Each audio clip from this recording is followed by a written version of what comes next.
प्यारे साथियों, ਅਸੀਂ ਲਿਵਿੰਗ ਟ੍ਰੈਜਰ ਦੀ ਵੈਬ ਸੀਰੀਜ਼ ਸ਼ੁਰੂ ਕੀਤੀ ਹੋਈ ਹੈ। ਉਹਦੇ ਵਿੱਚ ਅਸੀਂ ਡੇਲੀ ਇੱਕ ਕਰੋਨਾ ਵਾਇਰਸ ਦੇ ਪੀਰੀਅਡ ਵਿੱਚ ਲੋਕਡਾਊਨ ਦੇ ਵਿੱਚ ਅਸੀਂ ਕੋਸ਼ਿਸ਼ ਕਰ ਰਹੇ ਹਾਂ ਡੇਲੀ ਇੱਕ ਵੀਡੀਓ ਪਾਉਣ ਦੀ। ਇੱਕ ਕਨਸੈਪਟ, ਇੱਕ ਟਰਮ ਜਾਂ ਇੱਕ ਈਡੀਅਮ ਦੇ ਬਾਰੇ ਅਸੀਂ ਉਹਦੇ 'ਚੋਂ ਗੁਰਮਤ ਦੇ ਕਨਸੈਪਟ ਸਮਝ ਰਹੇ ਹਾਂ। ਜੋ ਅਸੀਂ ਜਪਜੀ ਸਾਹਿਬ ਦੀ ਰੋਜ਼ ਸ਼ਾਮ ਨੂੰ 5 ਵਜੇ ਲੜੀਵਾਰ ਵਿਚਾਰ ਆਪ ਜੀ ਨਾਲ ਆਪਣੇ ਦ ਲਿਵਿੰਗ ਟ੍ਰੈਜਰ ਚੈਨਲ 1 'ਤੇ ਟੈਲੀਕਾਸਟ ਕਰ ਰਹੇ ਹਾਂ, ਉਹਦੇ ਨਾਲ ਪਬਲਿਕ ਵੱਲੋਂ ਕੁਐਸਚਨ ਆਇਆ ਸੀ ਅਤੇ ਉਹ ਕੁਐਸਚਨ ਸਾਰੇ ਉਹਦੇ ਵਿੱਚ ਆਨਸਰ ਹੋ ਰਹੇ ਨੇ। ਇਹ ਵਾਲੀ ਸ਼ਾਰਟ ਵੀਡੀਓ ਮੈਂ ਇਸ ਕਰਕੇ ਕੱਢੀ ਹੈ ਕਿ ਮੈਨੂੰ ਜਦੋਂ ਕੁਐਸਚਨ ਆਇਆ ਸੀ ਤਾਂ ਉਸ ਕੁਐਸਚਨ ਵਿੱਚ ਪੁੱਛਿਆ ਗਿਆ ਸੀ ਕਿ ਸਾਡਾ ਸਭ ਦਾ ਬਰਥ ਰਾਈਟ ਹੈ ਕਿ ਅਸੀਂ ਸਪਿਰਿਚੁਅਲਿਟੀ ਨੂੰ ਅਟੇਨ ਕਰੀਏ, ਤਾਂ what is the first step to have the spirituality. ਤਾਂ ਉਹਦੇ ਵਾਸਤੇ ਫਿਰ ਨਾਲ ਉਹਨਾਂ ਨੇ ਕੁਝ ਕੁਐਸਚਨ ਲਿਖੇ ਸੀ। ਪਹਿਲਾ ਕੁਐਸਚਨ ਲਿਖਿਆ ਸੀ what is the first step towards spirituality. ਦੂਜਾ ਕੁਐਸਚਨ ਉਹਨਾਂ ਨੇ ਪੁੱਛਿਆ ਸੀ ਹੁਕਮ ਕੀ ਹੈ। ਤੀਜਾ ਕੁਐਸਚਨ ਪੁੱਛਿਆ ਗਿਆ ਕੂੜ ਦੀ ਦੀਵਾਰ ਨੂੰ ਕਿਵੇਂ ਗਿਰਾ ਸਕਦੇ ਹਾਂ। ਕੂੜ ਦੀ ਪਾਲ ਉਹਨੂੰ ਕਹਿੰਦੇ ਨੇ, ਕੂੜ ਦੀ ਦੀਵਾਰ ਕਹਿੰਦੇ ਨੇ, ਆਪਣੇ ਮਨ ਦੀ ਹਉਮੈ ਕਹਿੰਦੇ ਨੇ, ਈਗੋ ਕਹਿੰਦੇ ਨੇ। ਉਹ ਕਿਸ ਤਰ੍ਹਾਂ ਖ਼ਤਮ ਕਰ ਸਕਦੇ ਹਾਂ। ਅੰਮ੍ਰਿਤ ਵੇਲਾ ਕਦੋਂ ਹੁੰਦਾ ਹੈ, ਇਹ ਉਸ ਇਹਨਾਂ ਨੇ ਅਲੱਗ ਕੁਐਸਚਨ ਪੁੱਛਿਆ। ਔਰ ਲਾਸਟ ਵਿੱਚ ਪੁੱਛਿਆ ਸਚਿਆਰਾ ਕਿਵੇਂ ਬਣੀ ਹੈ। ਸੋ ਮੇਰੀ ਹੱਥ ਜੋੜ ਕੇ ਬੇਨਤੀ ਹੈ ਕਿ ਜੋ ਅਸੀਂ ਜਪਜੀ ਸਾਹਿਬ ਦੀ ਵਿਚਾਰ ਆਪਣੇ 'ਤੇ ਐਪਲਾਈ ਕਰਕੇ ਆਪਣੇ ਆਪ ਨੂੰ ਕੁੜਿਆਰਾ ਤੋਂ ਸਚਿਆਰਾ ਬਣਾਉਣ ਬਾਰੇ ਉਹਦੇ 'ਚ ਵਿਚਾਰ ਸਾਂਝ ਕਰ ਰਹੇ ਹਾਂ, ਉਹ ਤੁਸੀਂ ਸਾਰਿਆਂ ਨੇ ਰੋਜ਼ ਵੇਖਣੀ ਹੈ। ਔਰ ਉਸ ਤੋਂ ਬਾਅਦ ਉਹ YouTube 'ਤੇ ਵੀ ਲੱਗ ਜਾਂਦੀ ਹੈ। ਸੋ ਉਹਦੇ ਲੜੀਵਾਰ ਦੇਖਣ ਤੋਂ ਬਾਅਦ ਇਹ ਕੁਐਸਚਨਸ ਦੇ ਉਹਦੇ ਵਿੱਚ ਤੁਹਾਨੂੰ ਆਨਸਰ ਮਿਲਣਗੇ।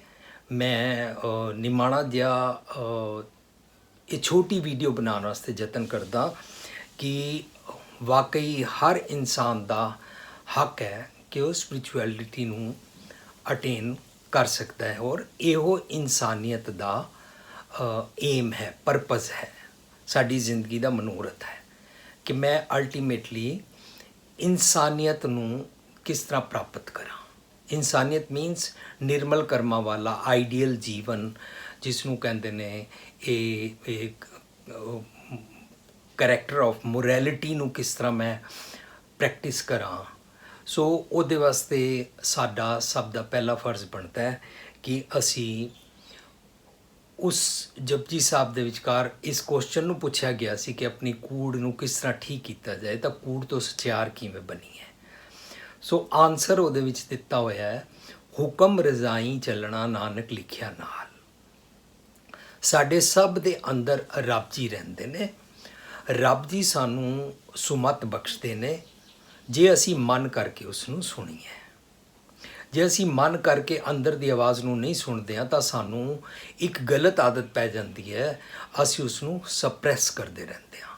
ਸਪਰੈਸ ਕਰਨ ਤੋਂ ਬਾਅਦ ਵੀ ਉਹ ਆਵਾਜ਼ ਤਾਂ ਆਉਂਦੀ ਹੈ ਸਾਨੂੰ ਅੰਦਰ, ਪਰ ਸਾਡੀ ਸੁਣਨ ਦੇ ਕੰਨ ਬੰਦ ਹੋ ਜਾਂਦੇ ਨੇ, ਸਾਡੀ ਸੁਣਨ ਦੀ ਜਾਚ ਹੀ ਖਤਮ ਹੋ ਜਾਂਦੀ ਹੈ। ਸੋ ਅਸੀਂ ਬਾਣੀ ਰਾਹੀਂ ਸੁਣਨ ਦੀ ਜਾਚ ਸਿੱਖਦੇ ਹਾਂ ਕਿ ਅੰਦਰ ਦੀ ਆਵਾਜ਼ ਨੂੰ ਕਿਵੇਂ ਸੁਣੀਦਾ। ਅੰਦਰ ਦੀ ਆਵਾਜ਼ ਨੂੰ ਸੁਣ ਕੇ ਰੱਬ ਜੀ ਦੇ ਹੁਕਮਾਂ ਨਿਯਮਾਂ ਨੂੰ ਅਸੀਂ ਸਮਝਦੇ ਹਾਂ। ਉਹਨੂੰ ਕਹਿੰਦੇ ਨੇ the laws of nature is the will of God. So ਰੱਬ ਜੀ ਦੇ ਹੁਕਮਾਂ ਨਿਯਮਾਂ ਨੂੰ ਸਮਝ ਕੇ ਅਸੀਂ ਆਪਣੇ ਜੀਵਨ ਨੂੰ ਕੁੜਿਆਰ ਤੋਂ ਸਚਿਆਰ ਬਣਾਉਂਦੇ ਹਾਂ। ਫਸਟ ਸਟੈਪ ਹੈ ਕਿ ਮੈਂ ਅੰਦਰ ਦੀ ਆਵਾਜ਼ ਨੂੰ ਸੁਣਨ ਬਾਰੇ ਪਹਿਲਾਂ ਮੰਨਾਂ ਕਿ ਮੈਂ ਮਨ ਕੀ ਮਤ ਦੀ ਆਵਾਜ਼ ਸੁਣਦਾ ਸੀ, ਮੈਂ ਰੱਬ ਜੀ ਦੀ ਜੋ ਮੇਰੇ ਅੰਦਰ ਵਸਦੇ ਨੇ ਉਹਦੀ ਆਵਾਜ਼ ਨਹੀਂ ਸੁਣਦਾ। So this is first step ਕਿ ਅਸੀਂ ਸੁਣਾਂਗੇ। ਹੁਕਮ ਕੀ ਹੈ? ਹੁਕਮ ਹੈ the laws of nature is the will of God. So ਹੁਕਮ ਕੁਦਰਤ ਦਾ ਨਿਯਮ ਹੈ। ਹੁਕਮ ਰਜ਼ਾ ਪਾਣਾ ਉਹ ਮੋਸਟਲੀ ਇੱਕੋ ਕਨਸੈਪਟ ਅੰਦਰ ਡਿਸਕਸ ਹੁੰਦੇ ਨੇ। ਸੋ ਜੋ ਰੱਬ ਜੀ ਦਾ ਹੁਕਮ, ਰੱਬ ਜੀ ਦਾ ਪਾਣਾ, ਰੱਬ ਜੀ ਦਾ ਨਿਯਮ, ਉਸ ਨੂੰ ਅਸੀਂ ਗੁਰੂ ਦਾ ਸੁਨੇਹਾ ਵੀ ਕਹਿੰਦੇ ਹਾਂ। ਸੋ ਜਿਸ ਤਰ੍ਹਾਂ ਅਸੀਂ ਕਹਿੰਦੇ ਹਾਂ ਕਿ ਸਤਿਗੁਰ ਸਭਨਾਂ ਦਾ ਭਲਾ ਮਨਾਇੰਦਾ, ਸੋ ਉਹਨੇ ਰੱਬ ਜੀ ਦਾ ਹੁਕਮ ਹੋ ਗਿਆ ਕਿ ਸਾਨੂੰ ਵੀ ਸਭ ਦਾ ਭਲਾ ਮਨਾਉਣਾ ਚਾਹੀਦਾ ਹੈ। ਰੱਬ ਜੀ ਕਿਸੇ ਦਾ ਬੁਰਾ ਨਹੀਂ ਚਾਹੁੰਦੇ ਨੇ, ਅਸੀਂ ਵੀ ਕਿਸੇ ਦਾ ਬੁਰਾ ਨਹੀਂ ਸੋਚਣਾ। ਪਰ ਕਾ ਬੁਰਾ ਨਾ ਰਾਖੋ ਜੀ, ਤੁਮਕੋ ਦੁੱਖ ਨਹੀਂ ਪਾਈ ਮੀਤ। ਰੱਬ ਜੀ ਕਿਸੇ ਨਾਲ ਵੈਰ ਨਹੀਂ ਕਰਦੇ ਨੇ, ਰੱਬ ਜੀ ਕਿਸੇ ਦੇ ਨਾਲ ਕਿਸੇ ਤੇ ਕ੍ਰੋਧ ਨਹੀਂ ਕਰਦੇ ਨੇ, ਰੱਬ ਜੀ ਕਿਸੇ ਦਾ ਕੁਝ ਵਿਗਾੜ ਨਹੀਂ ਕਰਦੇ ਨੇ। ਇਸ ਤਰ੍ਹਾਂ ਅਸੀਂ ਇਹ ਰੱਬ ਜੀ ਦੇ ਇਹਨਾਂ ਸਾਰੀਆਂ ਗੱਲਾਂ ਨੂੰ ਰੱਬ ਜੀ ਦਾ ਹੁਕਮ, ਰੱਬ ਜੀ ਦਾ ਨਿਯਮ, ਗੋਡ ਲਾਈਕ ਕੁਆਲਿਟੀਜ਼ ਮੰਨਦੇ ਹਾਂ। ਔਰ ਇਹੀ ਸਪਿਰਿਚੁਅਲਿਟੀ ਦੇ ਪੁਆਇੰਟਸ ਹਨ ਜਿਨ੍ਹਾਂ ਨੂੰ ਅਸੀਂ ਜੀਣਾ ਹੈ। ਸਪਿਰਿਚੁਅਲਿਟੀ ਦੇ ਗਿਣੇ ਚੁਣੇ 3-4 ਪੁਆਇੰਟ ਨਹੀਂ ਨੇ, ਬੇਅੰਤ ਨੇ। ਉਹਨੂੰ ਕਹਿੰਦੇ ਨੇ 5 ਪ੍ਰਮਾਣ, 5 ਪ੍ਰਧਾਨ, ਪੰਚੇ ਪਾਵੈ ਦਰਗਹਿ ਮਾਨ। ਸੋ ਚੁਣ ਚੁਣ ਕੇ ਚੰਗੇ ਚੰਗੇ ਗੁਣ, ਗੋਡ ਲਾਈਕ ਕੁਆਲਿਟੀਜ਼, ਉਹਨਾਂ ਨੂੰ ਅਸੀਂ ਸਪਿਰਿਚੁਅਲਿਟੀ ਕਹਿੰਦੇ ਹਾਂ। ਔਰ ਸਪਿਰਿਚੁਅਲਿਟੀ ਦੇ ਬੇਅੰਤ ਗੁਣਾਂ ਨੂੰ ਅਸੀਂ ਡਿਫਰੈਂਟ ਢੰਗ ਦੇ ਨਾਲ ਸਮਝਦੇ ਹਾਂ। ਉਹਨਾਂ ਨੂੰ ਸਮਝਣਾ, ਉਹਨਾਂ ਨੂੰ ਸੁਣਨਾ, ਉਹਨਾਂ ਨੂੰ ਫੋਲੋ ਕਰਨਾ ਹੁਕਮ ਰਜ਼ਾਈ ਚੱਲਣਾ ਕਹਿੰਦਾ ਹੈ। ਦੂਸਰਾ ਇਹਨਾਂ ਨੇ ਪੁੱਛਿਆ ਕੂੜ ਦੀ ਦੀਵਾਰ ਕਿਵੇਂ ਤੋੜੀਏ। ਜਿਉਂ ਅਸੀਂ ਆਪਣੇ ਮਨ ਨੂੰ ਮਹਿਸੂਸ ਕਰੀਏ ਕਿ ਮੇਰੇ ਮਨ ਦੇ ਕਾਰਨ ਹੀ ਦੀਵਾਰ ਹੈ, ਮੇਰੇ ਮਨ ਦੇ ਕਾਰਨ ਹੀ ਭਰਮ ਹੈ, ਮੇਰੇ ਮਨ ਦੇ ਕਾਰਨ ਹੀ ਮੇਰੇ ਔਰ ਰੱਬ ਜੀ ਦੇ ਵਿਚਕਾਰ ਹਰਡਲ ਕ੍ਰੀਏਟ ਹੋਈ ਹੈ। ਸੋ ਅਸੀਂ ਮਨ ਕੀ ਮਤ ਵੱਲੋਂ ਹਟ ਕੇ ਗੁਰ ਕੀ ਮਤ ਨੂੰ ਸਮਝਣਾ ਹੈ। ਗੁਰ ਕੀ ਮਤ ਮਤਲਬ ਯੂਨੀਵਰਸਲ ਟਰੂਥ। ਗੁਰ ਕੀ ਮਤ ਦਾ ਮਤਲਬ ਸਿੱਖ ਜਗਤ ਕਿਸੇ ਰਿਲੀਜਨ ਦੀ ਗੱਲ ਨਹੀਂ ਚੱਲ ਰਹੀ ਹੈ। ਸਾਰੀ ਦੁਨੀਆ ਵਿੱਚ ਵੱਖਰੇ ਮਜ਼ਹਬ ਹੋ ਸਕਦੇ ਨੇ, ਪਰ ਅਸਲੀਅਤ ਵਿੱਚ ਸਾਰੀ ਦੁਨੀਆ 'ਚ ਇੱਕੋ ਹੀ ਧਰਮ ਹੈ। ਇੱਕੋ ਧਰਮ ਦ੍ਰਿੜ ਹੈ ਸੱਚ ਕੋਈ, ਉਹ ਉਸ ਨੂੰ ਅਸਲੀ ਧਰਮ ਕਹਿੰਦੇ ਨੇ। ਔਰ ਉਹ ਹਰ ਕਿਸੇ ਦੇ ਅੰਦਰ ਰੱਬ ਜੀ ਹੁੰਦੇ ਨੇ। ਜੋ ਅੰਦਰੋਂ ਆਵਾਜ਼ ਆਉਂਦੀ ਹੈ ਉਸ ਨੂੰ ਫੋਲੋ ਕਰਨਾ ਹੀ ਸੱਚ ਦਾ ਧਰਮ ਫੋਲੋ ਕਰਨਾ ਕਹਿਲਾਉਂਦਾ ਹੈ। ਅਤੇ ਸੱਚ ਦਾ ਧਰਮ ਸਾਨੂੰ ਕੀ ਸਿਖਾਉਂਦਾ ਹੈ? ਸਪਿਰਿਚੁਅਲਿਟੀ, ਆਈਡੀਅਲਸ, ਨਿਰਮਲ ਕਰਮ। ਉਹਨੂੰ ਕਹਿੰਦੇ ਨੇ ਸੰਤ ਕਾ ਮਾਰਗ ਧਰਮ ਕੀ ਪੌੜੀ। ਸੋ ਇਹ ਜਿਹੜਾ ਸੰਤ ਕਾ ਮਾਰਗ ਹੈ ਉਹ ਆਈਡੀਅਲਸ ਦੇ ਮਾਰਗ ਨੂੰ ਕਹਿੰਦੇ ਨੇ।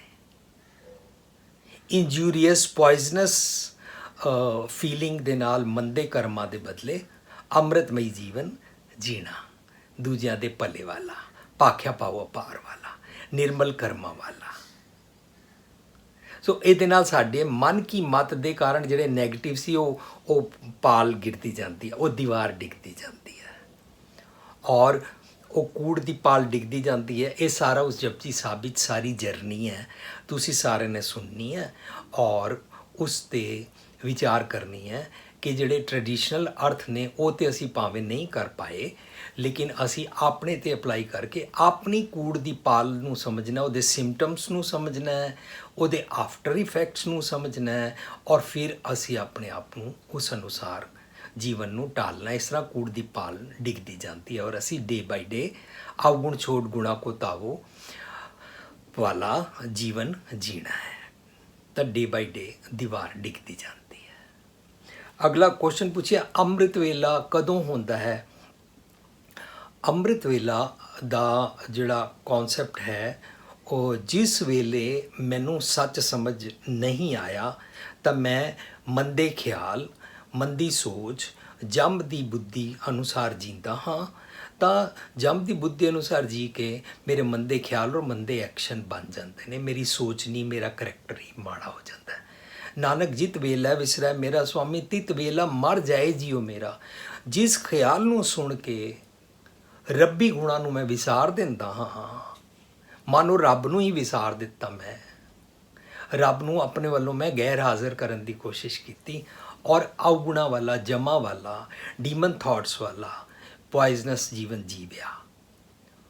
ਉਹ ਵੇਲਾ ਦੇ ਬਦਲੇ ਜੇ ਮੈਂ ਸਤਿਗੁਰ ਦੀ ਮੱਤ ਲੈ ਕੇ ਨਿਰਮਲ ਕਰਮਾਂ ਨਾਲ ਜੀਵਨ ਜੀਵਾਂ ਔਰ ਆਪਣੇ ਜੀਵਨ ਵਿੱਚ ਰੋਜ਼ ਸਵੇਰੇ ਤੇ ਮੈਂ ਉੱਠਣਾ ਹੀ ਹੈ, ਜਿਹੜਾ ਵਾਈਡਲੀ ਨੋਨ ਅੰਮ੍ਰਿਤ ਵੇਲਾ ਹੈ।